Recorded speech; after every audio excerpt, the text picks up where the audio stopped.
అర్ధరాత్రి అమర్‌కి నిద్ర పట్టక మెట్లు దిగి కిందికి వస్తూ ఉంటాడు. ఏదో దీర్ఘంగా ఆలోచిస్తూ ఒక్కొక్క మెట్టు దిగుతూ ఉంటాడు.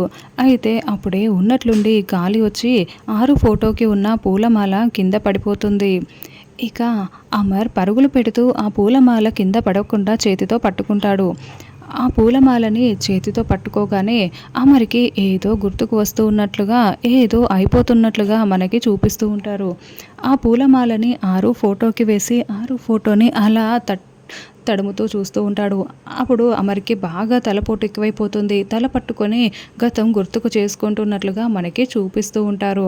అలా అమర్ చాలాసేపు తల పట్టుకొని ఉన్నప్పుడు ఆరుతో పెళ్లి పీటలపై కూర్చోవడం, ఆరుతో పెళ్లి జరిగిన విషయము, జీలకర్ర బెల్లం పెట్టుకోవడం, పిల్లలతో సరదాగా గడిపిన జ్ఞాపకాలు అన్నీ గుర్తుకొస్తూ ఉంటాయి. అక్కడ ప్రస్ఫుటంగా ఆరు పెళ్లి పీటల మీద కూర్చొని ఉండడం గుర్తు చేసుకుంటూ ఉంటాడు. అలా ఆరుతో గడిపిన జ్ఞాపకాలు, పిల్లలు, ఆరు తన భార్య అని మొత్తం కూడా అమర్‌కి గుర్తుకు వచ్చినట్లు చూపిస్తూ ఉంటారు.